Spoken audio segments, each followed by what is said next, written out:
ಜಿ5 ಇರುವಾಗ ನೀವು ನಿಮ್ಮ ನೆಚ್ಚಿನ ಶೋಗಳನ್ನ ಎಂದಿಗೂ ಮಿಸ್ ಮಾಡಿಕೊಳ್ಳುವುದಿಲ್ಲ. ಅದು ಸಂಪೂರ್ಣ ಉಚಿತವಾಗಿ. ಅಜ್ಜಿ, ನೀವು ನನ್ನ ಎಷ್ಟು ಹಚ್ಕೊಂಡಿದ್ದೀರಾ ಅಂತ ನಂಗೆ ಚೆನ್ನಾಗಿ ಗೊತ್ತು. ಅದಕ್ಕೆ ನನಗೆ ಬೇರೆ ದಾರಿನೇ ಇಲ್ಲ. ಪ್ಲೀಸ್ ನನ್ನ ಕ್ಷಮಿಸ್ಬಿಡಿ.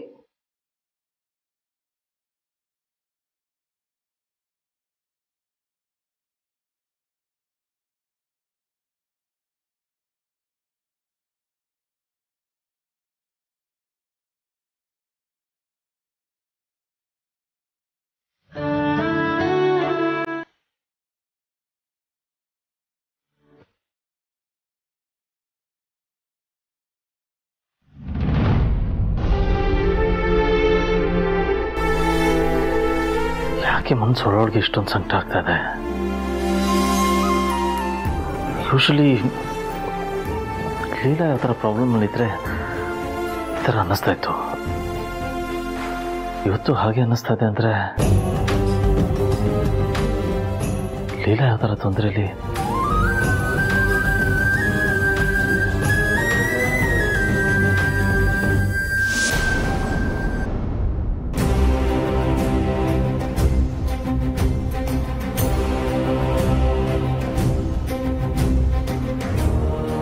ಅಭಿ, ಏನೋ ಒಂಥರ ಸಂಕಟ ಶುರುವಾಯಿತು.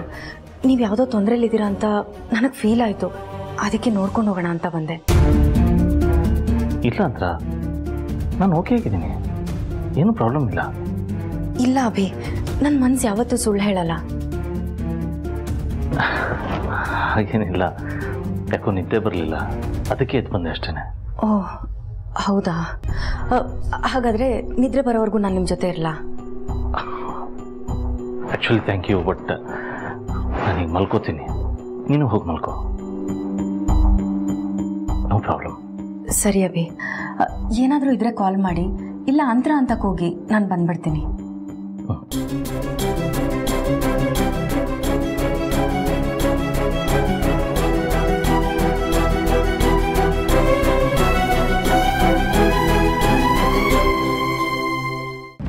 ಪ್ರತಿ ಸಲ ಲೀಲಾನ ಈ ಮನೇಲಿ ಉಳಿಸ್ಕೋಬೇಕು ಅಂತ ಯಾರಾದರೂ ಒಬ್ರು ಬರ್ತಾ ಇದ್ರು. ಆದರೆ ಈ ಸಲ ಅವಳ ಕಡೆಯವರು ಅಂತ ಈ ಮನೇಲಿ ಯಾರೂ ಒಂದಿಲ್ಲ. ಅಕ್ಕ, ಅಕಸ್ಮಾತ್ ನಮ್ಮ ಗ್ರಹಚಾರ ಕೆಟ್ಟು ಅವಳು ಹೊರಗೆ ಹೋಗೋದನ್ನ ಯಾರಾದರೂ ತಡೆದ್ಬಿಟ್ರೆ? ಅದು ಸಾಧ್ಯನೇ ಇಲ್ಲ ಸರು. ನೀನೇ ಯೋಚನೆ ಮಾಡು. ಲೀಲಾ ಈಗ ಒಂಟಿ.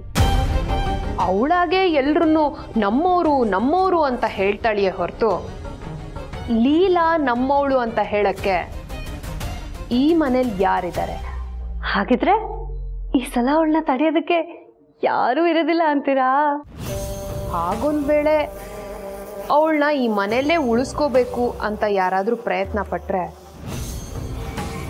ಅದು ಏಜೆಯಿಂದ ಮಾತ್ರ. ಬಟ್ ಏಜೆ ಈಗ ಅಂತರಾತ್ತೆ ಗುಂಗಲ್ಲಿದ್ದಾರೆ. ಆ ಗುಂಗಿಂದ ಹೊರಗೆ ಬರಕ್ಕೆ ಆ ಬ್ರಹ್ಮ ಬಂದು ಹೇಳಿದ್ರು ಆಗಲ್ಲ.